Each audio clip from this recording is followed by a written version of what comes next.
Hello everyone, welcome back to another video on Tech Tricks Tutorials.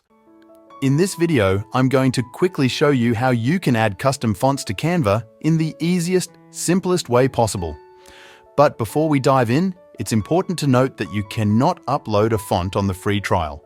You'll need at least Canva Pro. Once you have Canva Pro, there are two ways to add your custom font. The first way is by going to the left-hand side and selecting Brand Kit.